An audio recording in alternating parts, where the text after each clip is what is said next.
Kanjeng Nabi niku ngajari kula panjenengan niku nek Jawa ujan langsung donga Allahumma shayyiban nafi'ah.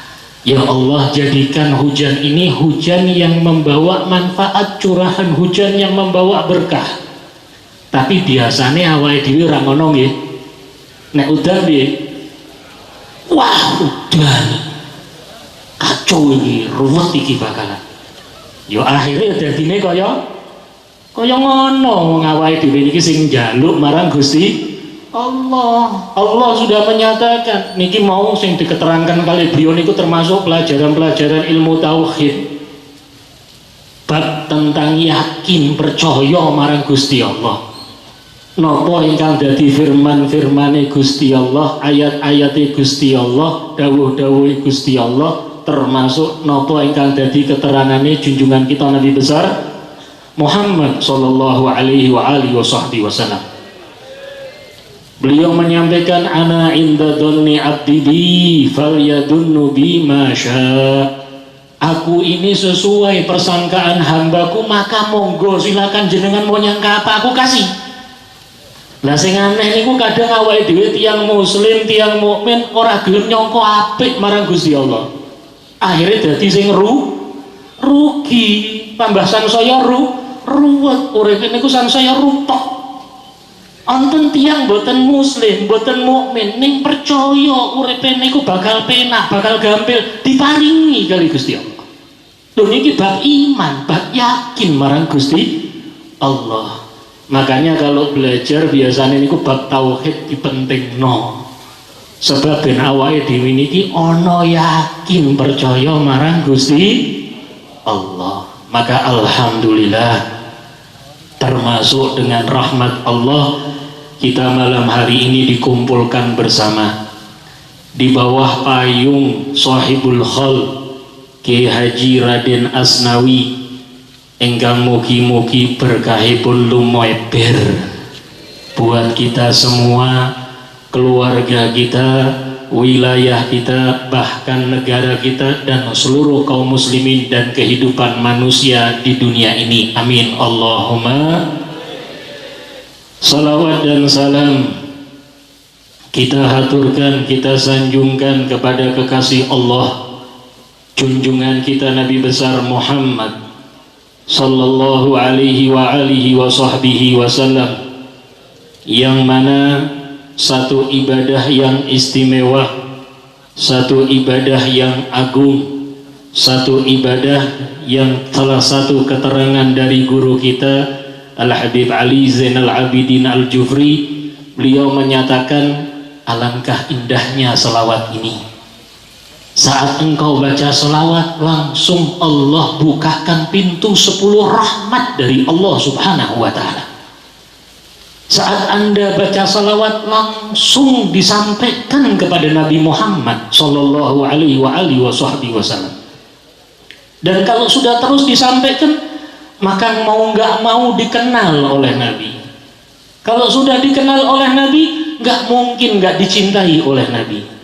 Maka salawat ini salah satu media kita untuk cinta Nabi dan dicintai oleh Nabi. Maka ini ku dadi kebiasaan tiang-tiang alim, kebiasaan tiang-tiang engkang mulya mau sholawat dening junjungan kita Nabi besar Muhammad sallallahu alaihi Nabi Muhammad. Yang kita berharap semoga Allah tumbuhkan di dalam hati kita cinta kepada Rasulullah. Kalau sudah cinta kepada Rasulullah, nanti kalau kita baca sejarahnya orang alim, kita baca sejarahnya para wali, kita nggak akan terheran. Kita akan melihat, ya Allah, beruntungnya mereka ini menjadi penerus yang mulia dari Nabi Muhammad sallallahu alaihi wasallam, yang sebenarnya tugas yang berat, bukan tugas yang enteng, tugas yang sangat berat meneruskan perjuangannya Rasulullah. Tapi beliau orang-orang yang istilahnya asalnya beliau ini manusia biasa, kok bisa dapat pangkat yang tinggi meneruskan perjuangannya Rasulullah? Sebab apa? Ada cinta kepada Rasulullah sallallahu alaihi wasallam, sallallahu alaihi Nabi Muhammad. Karena kalau sudah cinta, tidak ada yang berat. Kalau sudah cinta, semuanya ringan. Kalau sudah cinta, nggak ada masalah. Enggak, kalau sudah cinta kadang hilang rasa takut. Namanya cinta ini biasanya menjadikan orang kadang buta. Nah, cinta sama Rasulullah butanya insya Allah orang dadekno keliru, tapi bakal digantuk berkah donga suka junjungan kita Nabi besar Muhammad sallallahu alaihi wasallam. Yang kita berharap berkah salawat, semoga kita makin cinta Nabi Muhammad, dicintai Nabi Muhammad, mendapatkan syafaat Nabi Muhammad, berjumpa dengan Nabi Muhammad, kumpul di dalam surga dengan Nabi Muhammad bersama semua orang yang kita cintai. Amin Allahumma. Ikhwani rahimakumullah, kita hadir di sini untuk mengenang salah seorang yang dimuliakan oleh Allah, salah seorang yang sudah tidak bersama kita jasadnya, tapi ruhnya subhanallah diizinkan oleh Allah bersama kita, semangatnya bersama kita, peninggalannya bersama kita, bahkan saat disebut namanya menjadi kucuran rahmat dari Allah subhanahu wa ta'ala. Saat disebut namanya datang keberkahan dari Allah subhanahu wa ta'ala, sehingga Allah pun sampaikan kepada kita melalui Al-Quran cerita-cerita orang-orang yang istimewa, orang-orang yang dipilih oleh Allah, baik itu para nabi, baik itu para rasul, baik itu orang-orang tertentu yang dimuliakan oleh Allah. Agar apa? Kita mengambil hikmah, kita mengambil pelajaran, kita mengambil semangat, kita mengambil tauladan, kita mengambil contoh, kita mengambil panutan. Mereka sama seperti kita, tapi kok menjadi istimewa. Maka kita pun ingin menjadi istimewa dengan mengikuti perjalanan orang-orang yang diistimewakan oleh Allah subhanahu wa ta'ala. Termasuk cerita ada seorang wali min auliyaillah, namanya Sayyidina Al-Imam Abdullah bin Alawi Al-Haddad, pengarang Ratibul Haddad dan Wiridul Latif dan masih banyak yang lain. Kitabnya ada Nasahidiniyah dan Silsilah Hadadiyah, yang ada beberapa kitab. Seorang alim yang sebenarnya dari kecil diberikan cobaan oleh Allah, matanya buta. Umur 4 atau 6 tahun sakit panas yang sangat, matanya buta. Tapi kok bisa menjadi orang yang istimewa seperti itu?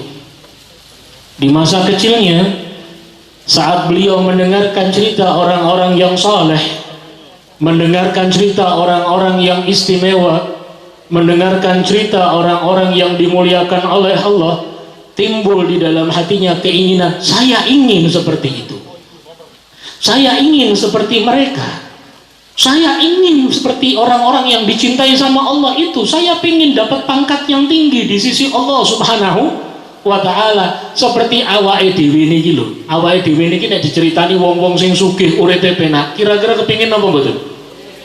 Kepingin tok apa kepingin banget? Kepingin banget. Soalnya apa? Penak pikirnya. Hanya orang yang punya jabatan, masya Allah, dengan jabatannya dia enak, kemana-mana dijaga, dihormati. Kita enak ya jadi kaya wong niku. Kadang sampai ada orang kepikiran cita-citanya pengen seperti itu.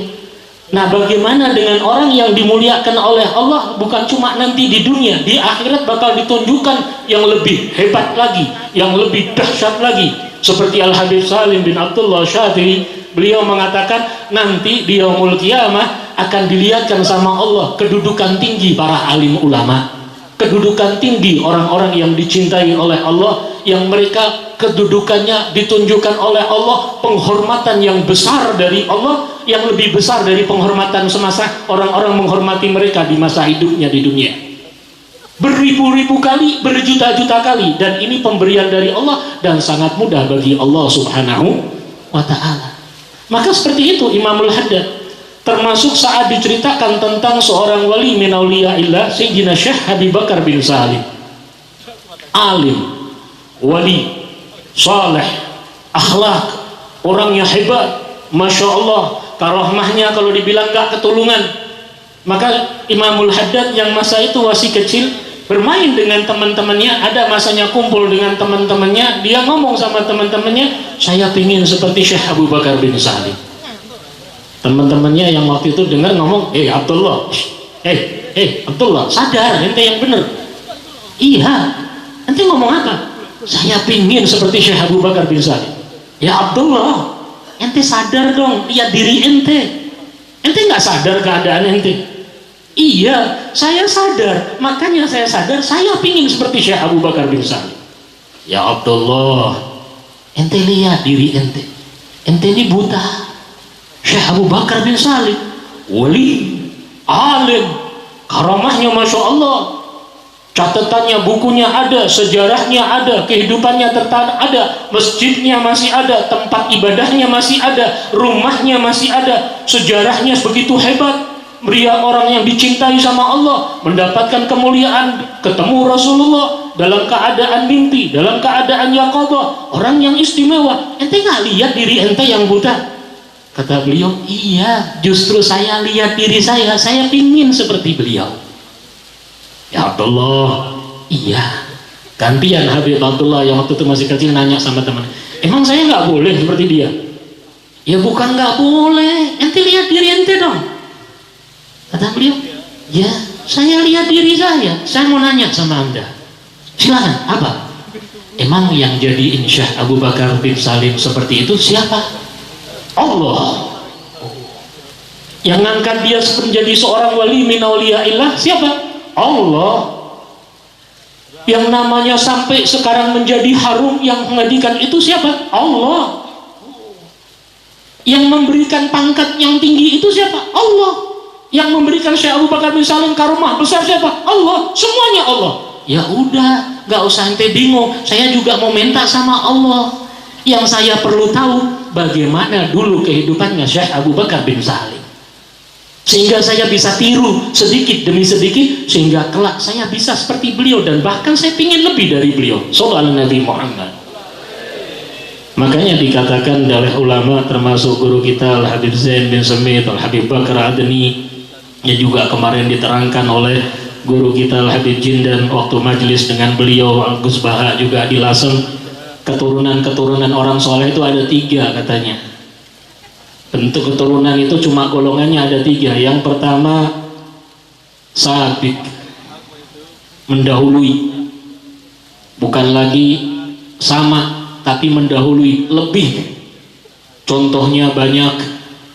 Contohnya orang-orang yang istimewa kita banyak, baik itu dari para habaib ataupun para kiai ataupun yang lain. Mereka mendapatkan kedudukan yang lebih di sisi Allah Subhanahu wa Ta'ala. Mau nggak mau, benar berkahnya orang tuanya, berkahnya datuknya, berkahnya dulunya, tapi mereka menjadi orang yang sabik lebih dulu dapat kedudukan yang mulia di sisi Allah Subhanahu wa Ta'ala. Kenapa? Karena mereka melebihkan dalam mengikutinya, melebihkan dalam mengamalkannya, melebihkan dalam khusyuknya, melebihkan dalam khudurnya, melebihkan segalanya untuk Allah Subhanahu wa Ta'ala, sehingga dilebihkan oleh Allah. Al-Imam Al-Habib Ali bin Muhammad Al-Habsyi, sahibul maulid, yang termasuk maulidnya sering dibaca, maulid Habsyi, maulid Sintud Durar, beliau mengatakan, aku dapat kedudukan yang mulia ini bukan mudah. Aku ambil roksus subhah, aku ambil kepalanya tasbih, dan aku pegangan dengan kepala tasbih itu siapa? Nabi Muhammad Sallallahu Alaihi Wasallam. Aku ikuti apa yang menjadi ajarannya Nabi Muhammad, kebiasaannya Nabi Muhammad, akhlaknya Nabi Muhammad, sunnahnya Nabi Muhammad, syariatnya Nabi Muhammad. Aku pegangan dengan Nabi Muhammad, sehingga aku pun didekatkan oleh Allah dengan Nabi Muhammad, dan aku mendapatkan kemuliaan dekat dengan Rasul Muhammad Sallallahu Alaihi Wasallam. Al-Imam Abdullah bin Alawi Al-Haddad juga seperti itu, dan masih banyak daripada ulama-ulama kita yang mereka mungkin lebih pangkatnya tinggi daripada pendahulu-pendahulunya, atau bahkan mereka yang masuk, Masya Allah, mereka sabik mendahului. Mungkin awake dhewe kelas koyong ini rada abot ya, tapi masalahnya jajannya mboten abot. Das-dasane awake dhewe niki lho, perawakane awake dhewe niki ra ono niat kepingin luwih mulya niku ra ono. Wis pokoke gondelan ora apa-apa, Beb. Ya Gus. Yang penting awal diri ini gondelan selamat. Pakai pemikiran kita orang Islam ini kebanyakan ketinggalan. Kenapa? Pemikiran kita ini yang penting mlebu surga. Bener apa betul? Yang penting mlebu surga. Ndek pojokan depipis ora apa-apa. Yang penting ketimbang neraka. Lah ya bener. Nek bandingke surga mbek neraka ya bener. Luwih penting surga. Pojokan dhewe gak apa-apa, wis paling pojok pol paling keri ora apa-apa. Sing penting surga. Iki pola pikir ora bakal maju. Makanya umat Islam banyak ketinggalan karena masalahnya ini.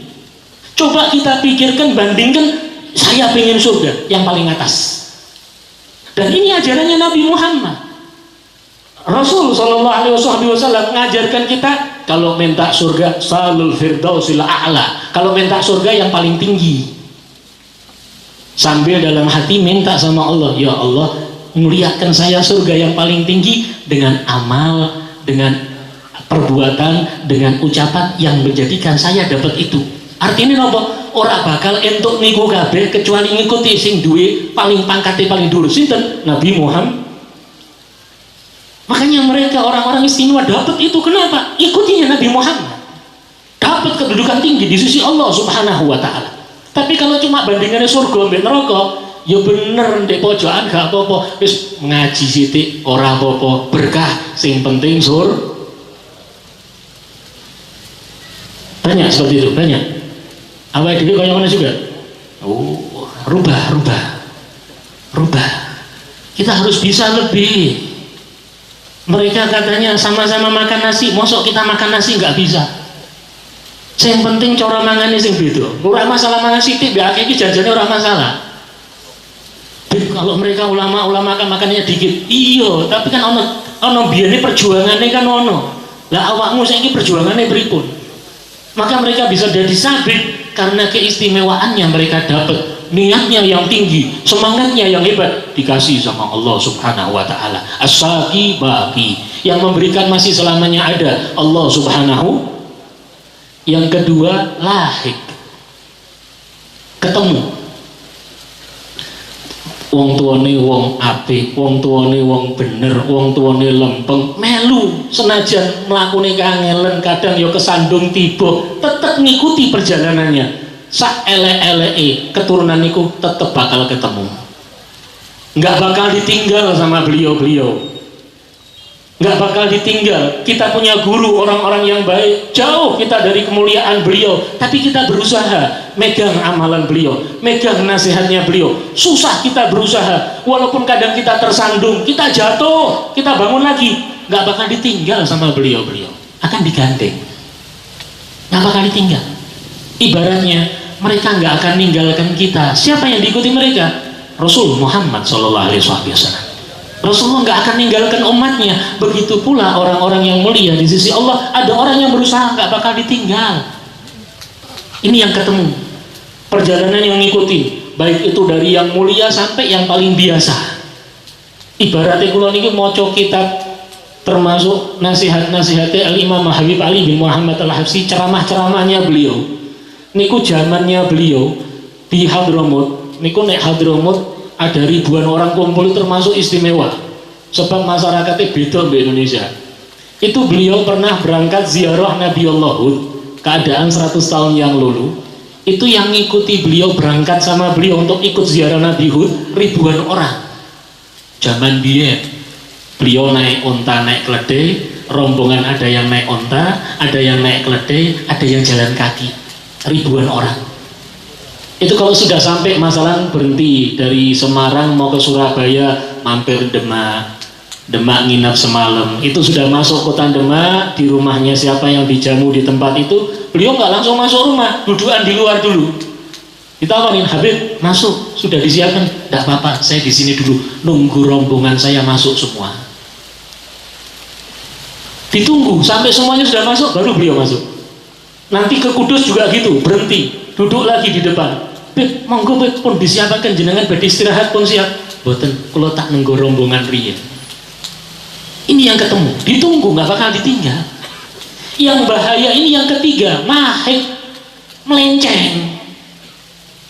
sudah nggak ngikutin, nggak berusaha, melu sing aneh-aneh, melu sing anyar-anyar, melu sing semrawut. Naudzubillah min dzalik. Makanya disampaikan dan dihidupkan majelis-majelis seperti ini untuk kita berada di realnya beliau-beliau, di jalurnya beliau-beliau, dengan keadaan yang sesuaikan dengan keadaan kita. Padahal perjuangannya tetap sama, intinya mau cari ridho Allah Subhanahu wa ta'ala. Musuh pokoknya cuma dua yang paling penting, hawa nafsu, syaitan. Sudah, yang lainnya bantuannya dunia. Pencegat pertama, musuh pokoknya syaitan. Allah menyatakan inna syaitana aduun lakum fattahiduhu aduan. Setan ini musuhmu, jadikan dia setan musuh. Jangan sekali-kali jadikan teman. Kau bakal tersesat, kau bakal celaka, kau bakal rusak, kau bakal terganggu, kau bakal hilang. Sebab nopo? Nek setan niku ngajak api, orang mungkin.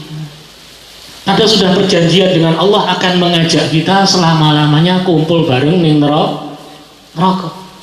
Nah, kita disampaikan sejarah kehidupan daripada seorang yang soleh, seorang yang menyebarkan dakwah, menyebarkan agama. Kenapa? Yang diikuti Nabi Muhammad Sallallahu Alaihi Wasallam. Perjuangannya, dahsyatnya yang kehadap keadaan yang dijumpainya, bahkan maaf sampai ditahan, dipenjara, tidak menghilangkan surutnya untuk menyampaikan dakwah Islam, tidak menghilangkan surutnya mengajak orang beriman kepada Allah Subhanahu wa ta'ala, tidak surutnya untuk menyampaikan dia punya mutiara-mutiara di dalam dirinya untuk disampaikan orang lain pun mendapatkan kenikmatan kemuliaan dari Allah Subhanahu wa ta'ala. Sehingga apa? Subhanallah, karena dia membawa nama harum Allah, sampai sekarang namanya diharumkan oleh Allah Subhanahu wa ta'ala. Dulu beliau berjuang, sekarang kita yang berjuang. Loh, gawe acara ini berjuang apa betul? Berjuang, gawe panggungnya, gawe teratake, buat hiasannya, ngundangi Roro Rene, ngundang Gus Baha. Ini berjuang ya Gus ya? Uangnya ngundang Gus Baha nih. Oh, repot jadwalnya padat. Subhanallah, berjuang. Dulu beliau yang berjuang, sekarang kita yang berjuang untuk beliau. Pingin kedatangan orang-orang, dikabarkan, diundangi, biar apa datang? Kita yang berjuang. Kenapa? Dulu beliau yang berjuang. Dulu beliau yang susah payah, beliau dulu yang rekoso ceritanya, beliau dulu yang kesana kemari bingung nyari sesuatu untuk mengumpulkan, untuk mengajak orang kepada Allah. Sekarang beliau istilahnya sudah dalam keadaan nikmat, di dalam nikmatil jannah. Kita yang berjuang untuk mengikuti beliau, kita yang berjuang di belakang beliau, kita yang berjuang meneruskan beliau sesuai dengan keadaan kita, sesuai dengan tantangan kita, sesuai dengan yang kita hadapi. Sing penting ojo nganti nuruti hawa nafsu. Hawa nafsu niku maaf sak api-api hawa nafsu bakal jadi kecelaka. Pangkat awake dhewe menungso biasa, dudu pangkat wali sing khusus. Nek wali sing khusus niku kadang hawa nafsune nurut. Makanya di dalam kitab Tadhkirah Hadramiyah atau bukan Tadhkirah Hadramiyah, ada Hadramiyahnya karangan Al-Habib Muhammad bin Hadi As-Segaf. Di situ diceritakan ada satu orang non muslim, boten tiang mukmin, boten tiang muslim, tapi terkenal koyok wali. Di dalam kitabnya Habib Muhammad bin Hadi cerita, orang ini kalau didatengin orang tahu, wah kau datang mau tujuan ini ya. Jadi yang di hati kita tuh langsung dia tahu. Istimewa orang ini, tapi dadino fitnah, akhirnya jadikan orang yang beriman goyah. Ada satu orang alim, satu orang dakwah di zaman itu mikir, wah ini dijar-jarno bahaya, ini bisa menjadi fitnah agama, wah ini harus diselesaikan. Di dalam kitab itu diceritakan si orang alim ini mau sowan ke orang itu, bawa pisau di belakangnya, mau bunuh orang itu. Orang main-main gitu, mateni, bukan main-main, bunuh langsung. Dia bawa pisau diselipkan belakang, dia berangkat ke rumahnya orang itu, diketuk pintu, duduk dibuka pintu, sinten kula, oh nggih, oh ada perlu apa? Udah saya mau main-main, yang bener. Udah saya mau sini aja, mau ketemu ya, sekedar pengen ketemu, pengen kenalan, pengen ngobrol. Yang bener, jenengan orang alim loh. Enggak, saya mau datang ke sini, saya harus pengen kenal. Katanya jenengan ini begini. Saya pengen tahu. Yang bener, Saya tahu yang di hati panjenengan.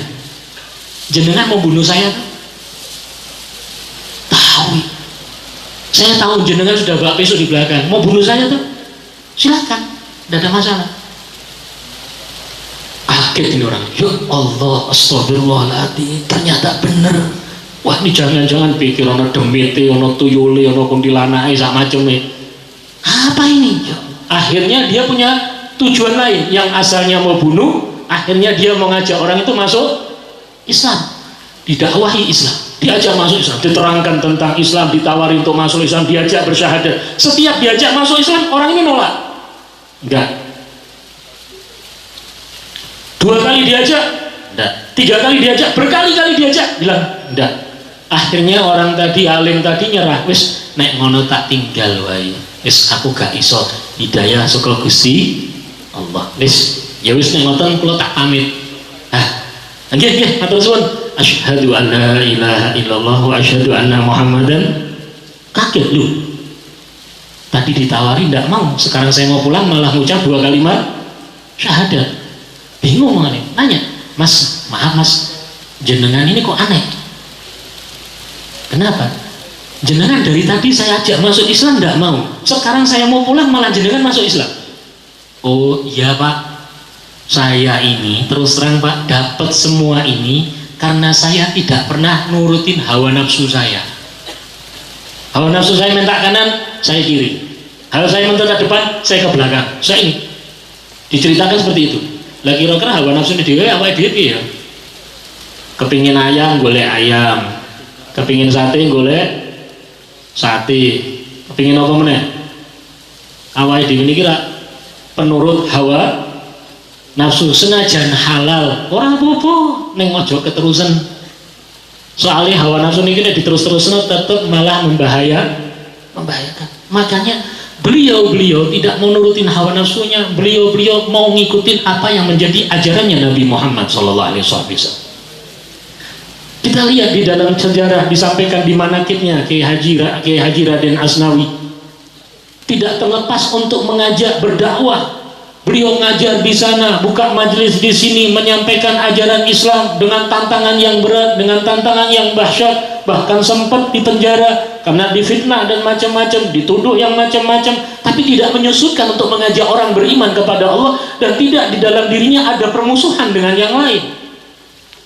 Tidak mengatakan dengan ajaran-ajaran yang menyakitkan orang lain, cuma mengajak orang beriman kepada Allah Subhanahu wa Ta'ala. Kenapa? Ini ajarannya Nabi Muhammad. Dan ini yang menjadi keinginan dari Nabi Muhammad Sallallahu Alaihi Wasallam. Kita lihat bagaimana baginda Rasul Muhammad Sallallahu Alaihi Wasallam. Beliau saat ditinggal sang istri tercinta Sayyidatuna Khadijah Al-Kubra dan juga pamannya Abu Talib dalam keadaan sedih, sehingga dikenal di dalam sejarah Ammul Husni, tahun yang menyedihkan bagi baginda Rasul. 2 orang yang dicintai, 2 orang pembantu perjuangan Rasulullah, 2 orang yang menjaga Rasulullah, 2 orang yang menenteramkan hati Rasulullah, 2 orang yang menyenangkan hati Nabi, diambil sama Allah Subhanahu wa Ta'ala. Maka sedih hati Nabi, tapi sedihnya tidak berlarut-larut. Cepat-cepat beliau kepikiran, saya harus menyampaikan dakwah Allah. Kalau di Mekah nggak bisa, saya ke Taif.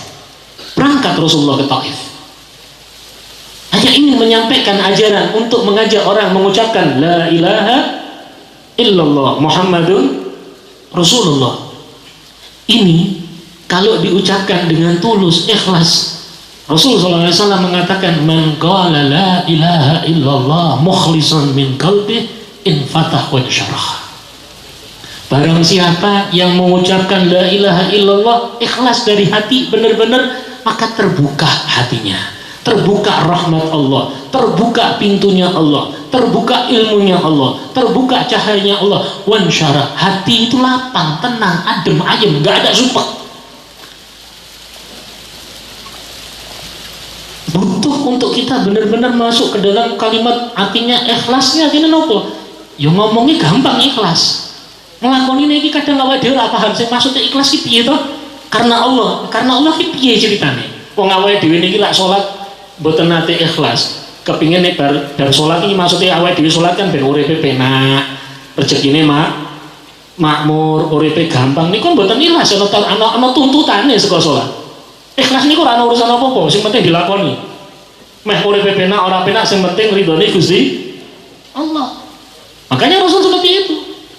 Dilemparin di Taif, bukan disambut, dilempari batu. Dihina, diteriakin orang gila.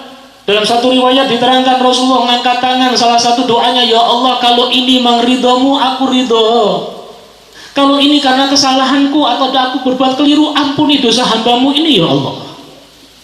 Nabi Muhammad sallallahu alaihi wasallam.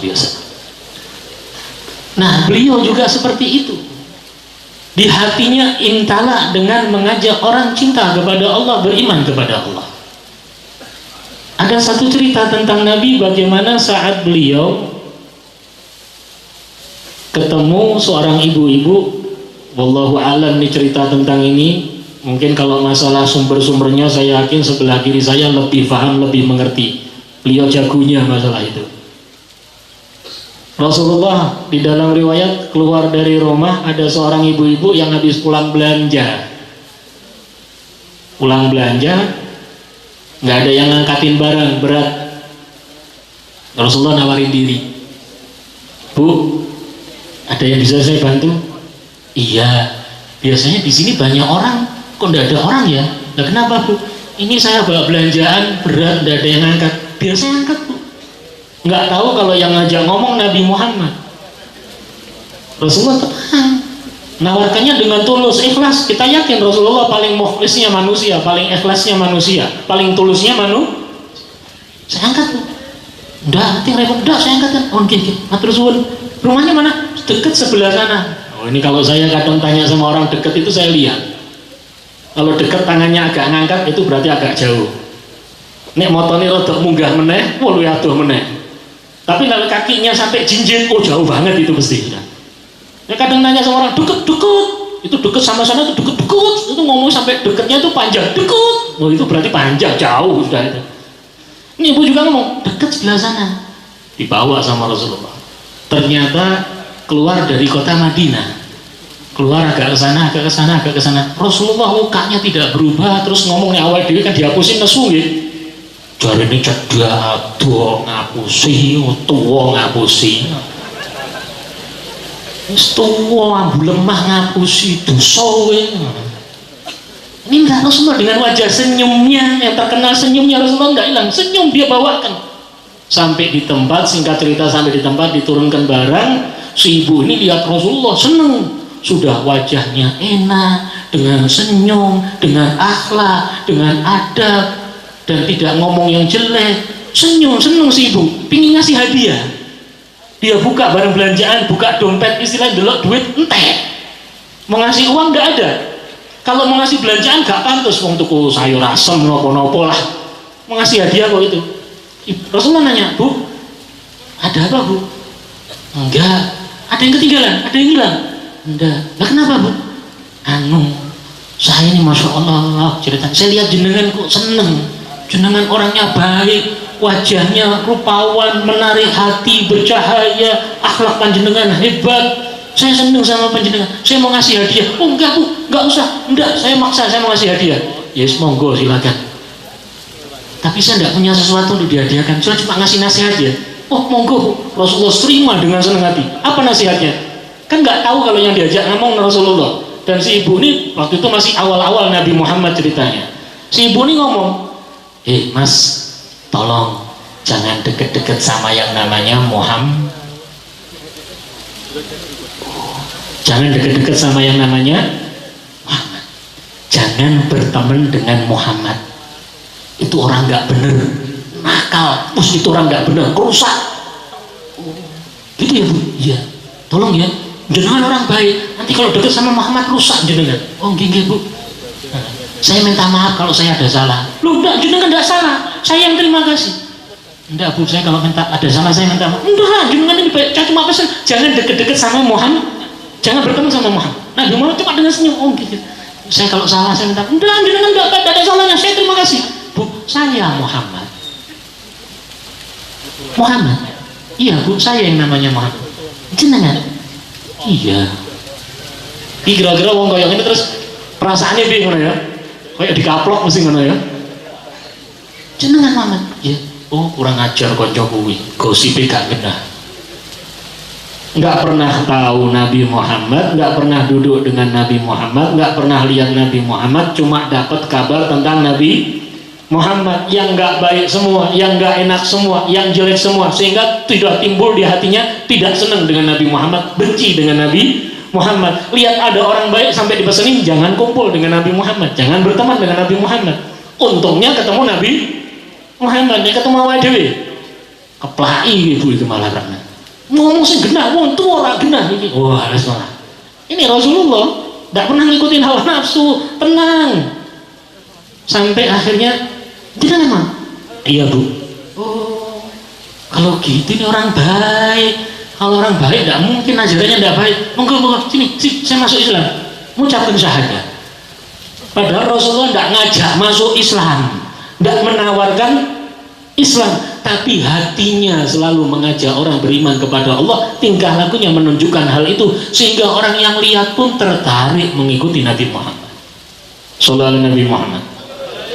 Dan ini diteruskan sama guru-guru kita, diteruskan sama Sahibul Khail, tidak terlepas untuk mengajak kita beriman kepada Allah, mencintai apa yang menjadi kecintaan dan cinta dari Allah Subhanahu wa Ta'ala, bersambung, mencintai tanah airnya, mencintai kegiatannya, mencintai kebiasaannya, mencintai apa yang menjadi kebanggaannya dalam menggapai ridha Allah Subhanahu wa Ta'ala. Semoga dibukakan jalan oleh Allah Subhanahu wa Ta'ala. Maka kita pun berharap hadirnya kita di tempat ini mugi-mugi termasuk tondo kula panjenengan tresno kalih Kyai Haji Raden Asnawi, termasuk tanda kita cinta kepada orang-orang yang dicintai oleh Allah, termasuk tanda kita cinta kepada Nabi Muhammad sallallahu alaihi wasallam, termasuk tanda cinta kita kepada Allah yang sebenarnya alhamdulillah kita dicintai sama Allah, kita dicintai oleh Nabi, kita dicintai oleh Kyai Haji Raden Asnawi, sehingga kita diizinkan hadir, diizinkan kumpul bersama-sama, kita mendengarkan nasihat guru-guru kita bersama-sama. Tadi kita baca maulid, baca sholawat bersama-sama, kita baca tahlil bersama-sama, kita dengarkan manaqib, sejarah hidup, riwayat orang-orang yang soleh. Biar apa? Ambil itu nasihat, ambil itu ibarat, ambil itu hikmah, ambil itu pelajaran. Kau bisa seperti itu kalau kau mengikuti perjalanannya. Kau akan seperti itu kalau kau berada di relnya. Kau akan mendapatkan semuanya dari itu, bahkan lebih kalau kau mau terus berada di dalam kemuliaan itu. Dan Allah tidak pernah nutup pintu bagi hamba-hamba yang ingin mendapatkan dari Allah.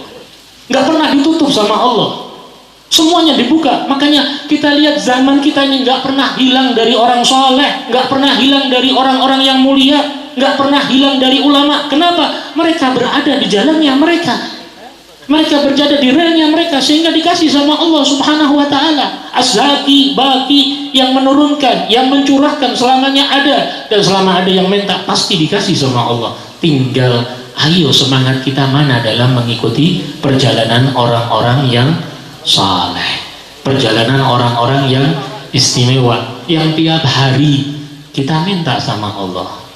Tiap hari kita minta nih, 17 kali kita baca ihdinas siratal. Ini kita minta sama Allah, kita ngucapin tiap hari, ya Allah ihdinas siratal mustaqim, siratal ladzina an'amta alaihim. Tunjukkan aku jalan yang lurus, jalan hamba-hambamu yang kau berikan nikmat. Beliau termasuk orang yang diberikan nikmat, nikmatnya bahkan abadi, nikmatnya bahkan hakiki, nikmatnya bahkan gak ketulungan, nikmat yang berlanjut, bukan cuma nikmat di dunia, nikmatnya di alam barzah beliau dapatkan, nanti di mahsyar beliau dapatkan, nanti di hisab beliau dapatkan, nanti di yaumul qiyamah beliau dapatkan, bahkan nanti sampai di surganya Allah. Dan nikmat kalau sudah di surga nggak ada kurangnya sedikit pun, selalu bertambah sampai selama-lamanya dari Allah Subhanahu wa Ta'ala. Ini yang kita minta, tapi actionnya kita nggak ada, perjalanan untuk ngikutinya kurang. Ayo ditambah, ditambah, ditambah. Termasuk kesempatan yang nuntut ilmu, benar-benar gunakan waktunya untuk nuntut ilmu. Jangan nanti kalau sudah lulus nyesel, gelo. Yang masih punya kesempatan untuk beramal ibadah, tambah amal ibadahnya. Yang punya rezeki bersedekah, jalankan dengan sedekahnya. Yang masih bisa berbuat kebaikan, tambah perbuatan baiknya. Yang masih bisa silaturahim, buka pintu silaturahim. Yang masih bisa ziarah, alhamdulillah di Kudus banyak aulia Allah, banyak ada sunan, ada orang-orang soleh, ada orang mulia, datengin. Jangan sampai kita di kota kita ada orang mulia setahun sekali kita datang, bahkan kadang setahun sekali enggak. Rugi kita, kerugian besar. Perjalanan orang-orang yang hebat kita tinggalkan, susah nanti kalau berjumpa dengan beliau. Jaraknya jauh, kita pengen dekat tapi jaraknya jauh. Kalau kita mendekat dengan yang itu, dekat dengan ngikutin perjalanan mereka, nanti akan didekatkan sama Allah Subhanahu wa ta'ala. Bahkan kalau kita mungkin ngaku nggak mampu, tapi benar-benar keinginannya kuat, ada semangat, nanti kita yang dipanggil sama beliau untuk maju. Amin Allahumma amin. Yang kita inginkan juga tadi yang disampaikan beliau, halawatul iman, manisnya iman. Kira-kira awake dhewe tak ngerasakin apa betul? Nanti ngerasakin koyo apa rasanya? Barang siapa ridho dengan Allahnya, ridho dengan Nabi, ridho dengan Islam, pelajari maknanya ridho kali Gusti Allah itu pripun, ridho kali Islam niku maksudnya nopo, ridho kali Kanjeng Nabi niku pripun, kok kebuka kabeh sing jenenge ridho iki tujuane gawe nopo. Nun jenengan ngerti manisnya dadi wong iman kali Gusti Allah. Iman yang manisnya ini enggak ketulungan. Nanti kalau sudah dapat manisnya ini, nggak heran baca manakibnya para aulia, mereka puluhan tahun ibadah, malam nggak tidur. Kenapa? Mereka merasakan nikmatnya beriman kepada Allah. Nek awake dhewe niki merasakan nikmat nek pas turu, kesel turu nikmat. Ngeleh mangan nikmat. Dan ngene ngopi nikmat. Mbek ngerokok nikmat. Wah, kelas-kelas kroco-kroco awake dhewe kaya ngene iki ra munggah-munggah. Ayo naik, iman ini nggak gitu. Yang beriman nggak gitu. Yang iman itu nikmatnya apa? Berduaan dengan Allah, berduaan dengan Nabi, baca kitab, sing wis maca iso maca kitab, mutolaah kitab, baca meneh, oh keterangannya mau Ustaz apa, baca meneh, oh kurang keterangan aku buka kitab iki. Nggak puas dia itu. Iman ini manisnya itu akan minta tambah terus. Semoga Allah memberikan kita itu semua, dan Allah jadikan majelis kita majelis yang penuh dengan barokah.